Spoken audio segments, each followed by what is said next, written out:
EQ. What the heck is it? What does it really do? What are the different kinds of EQs? How do we understand the language behind equalizing? How can you utilize EQ to shape your sound and increase the quality of your music? That's what this video is all about. Let's talk.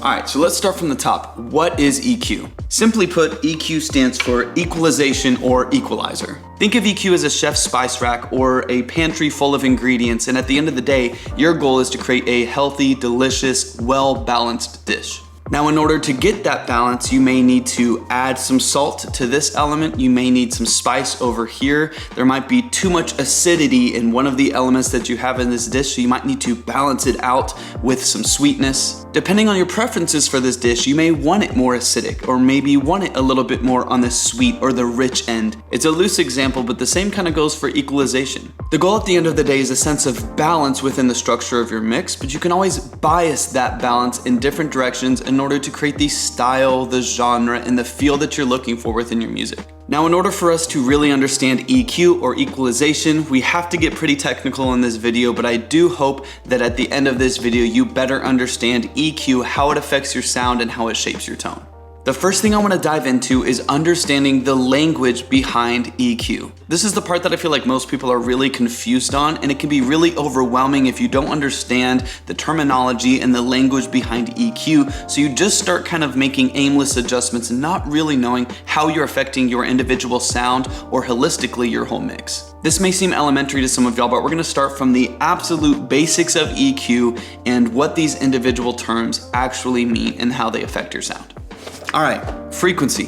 What is it? Frequency in music refers to how fast a sound wave vibrates. This is measured in hertz or Hz, which of course you'll see a lot of when it comes to EQ, and this indicates the number of times that this sound wave vibrates every second. For example, a sound wave with a 40 hertz frequency vibrates 40 times per second, while a sound wave with a 5.4K frequency vibrates 5,400 times every single second. Just like if you hit a high note on a piano and you can hear distinctly how fast those vibrations are, in the same way you can hit a low A, which is around 55 hertz on a piano, and you can distinctly hear how much slower the vibrations are and the contrast between the two notes. So that's frequency. Now we can set those into bands or groups of vibrations in frequency and individually control the levels of those bands or groups of frequencies to tune and shape our sound.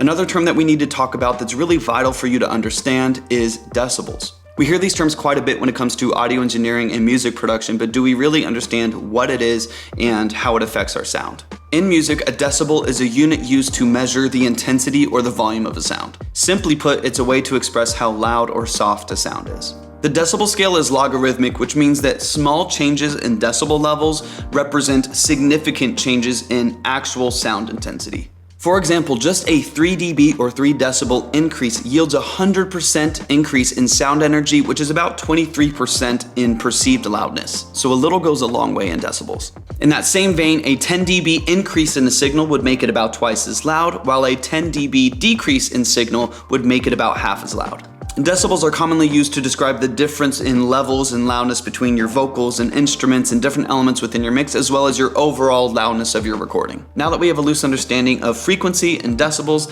let's dive back into EQ and talk about the two main variations that we need to know about. There are largely two types of EQ that you're going to encounter if you're producing or mixing, and those are called graphic and parametric. A graphic EQ is most likely going to look like this. This type of EQ provides fixed frequency bands and set levels that you can adjust individually to tune your sound. This will often look like a control panel with individual sliders that are connected to the frequency that you want to adjust. People oftentimes get confused with the term graphic EQ because a lot of the EQs that we use have a graphic or an analyzer attached to the EQ. But just because you see a graphic attached to your EQ does not mean it is a graphic EQ. In fact, most of the time, this is a parametric EQ. A parametric EQ can oftentimes give you even more control than graphic, allowing you to control the center frequency and the Q factor, which we'll talk about in a second. If you're using the stock EQ that came with Pro Tools, Ableton, FL Studio, Logic, whatever it may be, or even if you purchased something like FabFilter, Pro Q3, you are using a parametric EQ.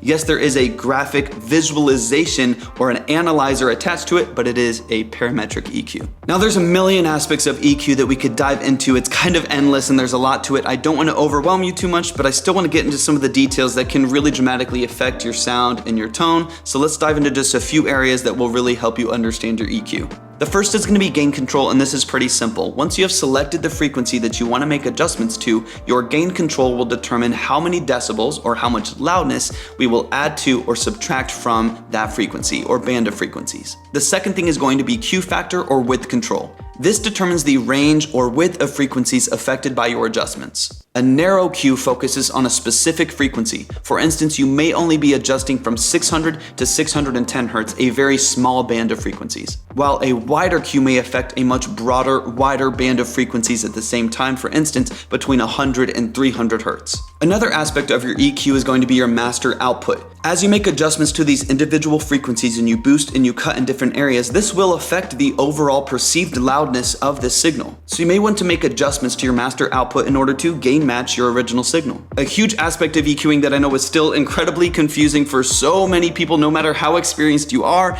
is high pass and low pass filters. Hopefully this video clears this up for you once and for all. A high pass filter allows higher frequencies to pass while eliminating lower frequencies. A low pass filter allows lower frequencies to pass while eliminating higher frequencies. I'll say it one more time because I know half of us still get really confused when it comes to high and low pass filters every time we open the DAW. A high pass allows highs to pass and eliminates lows. A low pass allows lows to pass and eliminates highs. Hopefully that helps and clarifies it for you. I know this is a ton of information and I don't want to overwhelm you, but you can always reference this video again if you feel like you're not comprehending some aspect of your EQ. There's just two more elements that I want to address, and that's bell curve and shelves. A bell curve happens when you're raising or lowering a band of frequencies in the middle of your EQ. How wide or narrow this bell curve is determined by your Q factor. The last element that I want to address here is your low and high shelf. This is actually very simple. If you boost or cut a low shelf at any given frequency, it will also affect all of the frequencies lower on the spectrum. In the same way, if you boost or cut a high shelf at any given frequency, it will adjust all frequencies above on the spectrum. I know that was a ton of information, and honestly, there's still a lot to talk about when it comes to different factors in EQ and different settings and stuff like that. But hopefully that gave you a pretty well-rounded understanding of the terminology and how these different things affect your sound. But just because I know seeing things in action can tremendously help your understanding and comprehension of a subject, let's EQ a vocal and see how it all works visually and sonically.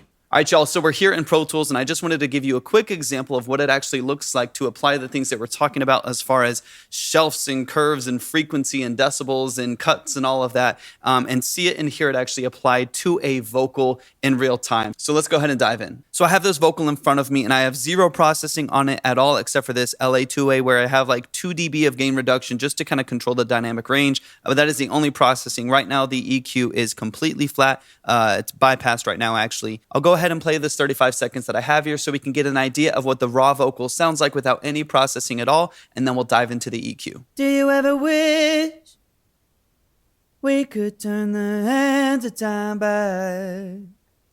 Oh, do you ever wish, yeah, you could smile and see me smile back? Now that we've heard the raw vocal, let's go ahead and dive into this EQ and see if there's anything we can do to bring additional clarity to this vocal. For the sake of this video, I'm just going to be using Pro Tools stock 7-band EQ, which is their EQ3. Now you should be able to see on your screen here a lot of the different elements that we talked about earlier in regards to frequency and decibels and hertz and bands and all of this stuff and filters. So we're going to dive into each one kind of as we go here. But just to kind of give you a very, very brief overview, you can see here I'm adjusting this yellow band here, and this is our mid-frequency band here. So it's a grouping of frequencies that we're adjusting together. Now on this vocal here, and we'll play through some things in just a little bit, but you can see that I am adjusting the frequency band at 684.7 Hertz right here in the middle. This right here is my Q. So I can tighten up this Q to only adjust that 684, or I can widen this Q to adjust a broader range of frequencies. So when I pull down on the gain, which is right here, I'm adjusting a large group of frequencies. And like we mentioned earlier, this curve that you're seeing here is what's called a bell curve.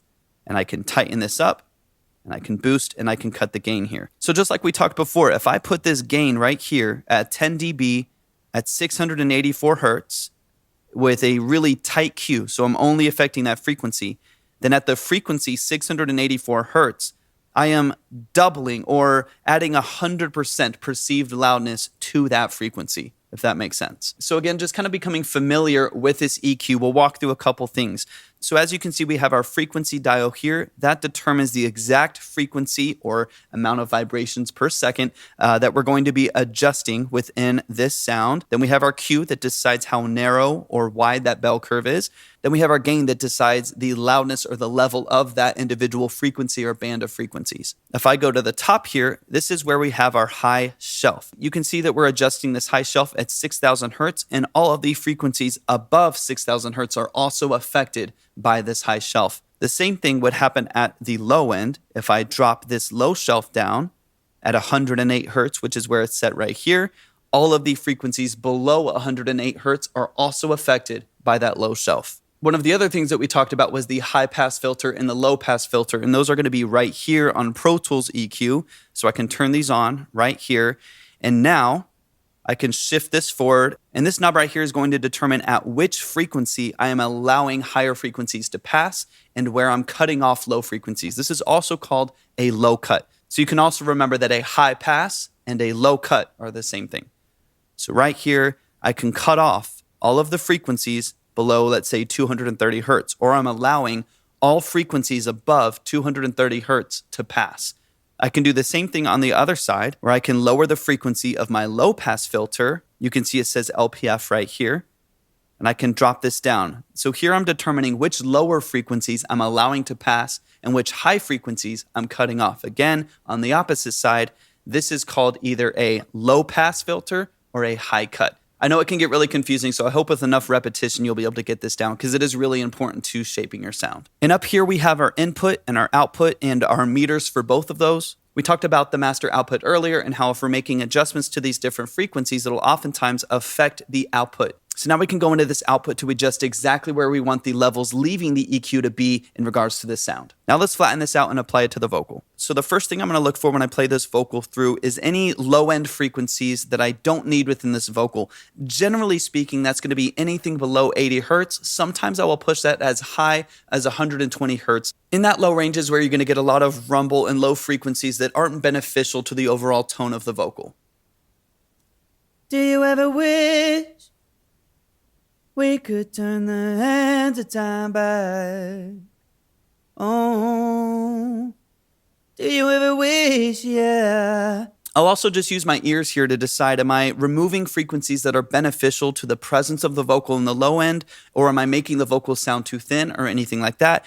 And I'll just slowly move this dial until I feel like I am allowing all of the higher frequencies I want in the vocal while cutting out any low end that's not beneficial. For me, that's sitting right at around 100 hertz to 110 hertz. So that's where I'm going to keep it for now. Next, I'm going to go into the far high end of this vocal and give it a bit of a lift at around 10K hertz. On the high end, I'm using a high shelf. So wherever I decide I want to boost frequency, I'm also boosting all of the frequencies above this mark as well. This is obviously going to add some brightness, but it's also going to add a little bit of air and crispiness to the high end of the vocal. Do you ever wish we could turn the hands of time back?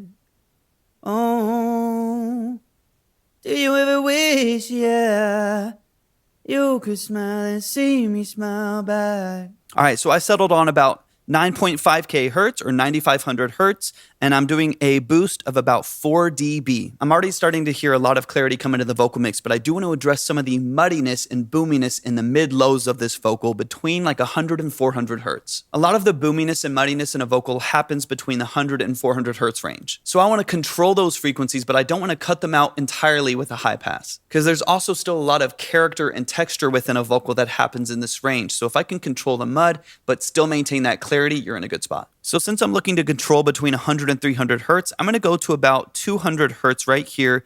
I want a decently wide band because I'm wanting to control a couple hundred hertz of frequencies surrounding this band. Then I'm going to listen to the vocal and slowly lower this band until I hear that mud and that boominess is gone while still maintaining the texture of the low end of the vocal. Do you ever wish we could turn the hands of time back? Oh, do you ever wish, yeah, you could smile and see me smile back?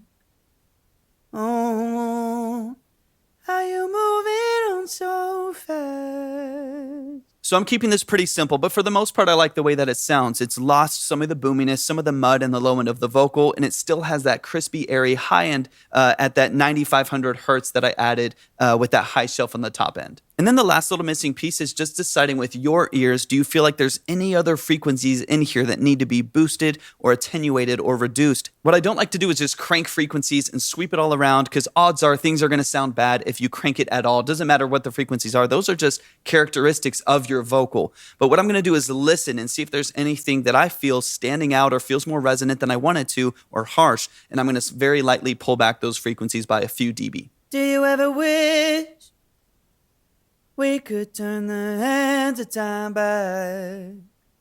Oh. So I hear like maybe a little bit of resonance in the kind of low mid, still around maybe 500 or 600 hertz. So I'm going to take this band right here. I'm going to tighten up the Q so I can really find where this frequency is. Since I've already heard it, I can find that frequency fairly quickly and notch it down. Do you ever wish we could turn the hands of time back? Oh. Do you ever wish, yeah? So you can hear a little bit of the resonance there around 480 hertz. So very lightly, I'm not trying to pull away all of the energy within that frequency, but I'm just going to drop it down about 3 dB. You could smile and see me smile back. I'm hearing a similar amount of resonance in the kind of high mids of this vocal, around maybe 4 or 5K. So I'm going to do the same thing. I'm going to kind of find where that resonance is sitting in the vocal and pull it down lightly, about 2 to 3 dB. Do you ever wish we could turn the hands of time back? Oh, do you ever wish, yeah, you could smile and see me smile back? Okay, so there's some of the resonance that I'm hearing right there. So same thing, I'm at about 2.8K. I'm going to just pull this down lightly. Again, I'm not trying to pull all of the energy away from the mids or the highs of the vocal. I just want to take some energy away from the frequencies that are causing some resonance or some harshness in the vocal. Do you ever wish, yeah, you could smile and see me smile back? I'm going to come a little bit lower on this 200 hertz, about 4.5 dB. Do you ever wish? And I'm going to widen the Q on this low mid so that it pulls a couple other frequencies down surrounding it. Do you ever wish? Now, this is a very loose structure to a vocal EQ, but hopefully you kind of get an idea of how these different aspects of the vocal are being adjusted. Now, I'm going to go ahead and bypass it and unbypass it so you can hear the difference between the vocal with and without the EQ. Here's the EQ bypassed. Do you ever wish we could turn the hands of time back? Oh. EQ on. Do you ever wish, yeah, you could smile and see me smile back? Oh, Off. are you moving on so fast? On. Come on back, let's make it last. Off. Oh, yeah, 'cause I don't wanna wish And back on. we could turn the hands of time back. Oh. You can hear that there's just so much more air and brightness and life in the high end, as well as just subtly taking away some of the low end of the vocal. It hasn't lost all of its character, it hasn't lost all of its texture, but it doesn't have the boominess or the rumble or any low end frequencies that don't serve the vocal performance itself. I know mixing can be such a stressful, overwhelming part of the creative process, especially if you're doing it all yourself and you're not sending your files out to an engineer. There's so many factors and so many details to think about that oftentimes it's just like, where in the world do I begin? Hopefully this video helps a little bit with that anxiety. At the very least, you have a loose understanding of the language behind equalizing, an understanding of how these different factors affect your sound and your tone, and I genuinely hope that it makes the EQing process for you a little bit more fun and a bit less stressful. If you found this video helpful, don't forget to smash the like button for the YouTube algorithm. It genuinely does help push this video out to more engineers and producers and artists that could use this advice, as well as don't forget to subscribe. We have so much more incredible, valuable content content coming your way soon. Also, let me know in the comments below any other aspect of audio engineering or music production or artistry that you feel like you would love a more detailed focus on, just like this video did on EQ. So if you want to deep dive into reverb or compression or mastering or delay and saturation, let me know in the comments below something that you would love to see, and we'll definitely make a video on it. I know it can be stressful as a creative to get the sound that you're looking for and focus on things that feel more logical and practical than just abstract and creative, but the more that you understand this language and the process, the easier of a time you're going to have, and you're going to have a more professional sounding end product. Thank y'all so much for watching. I'll see y'all in the next video. Peace. Do you ever wish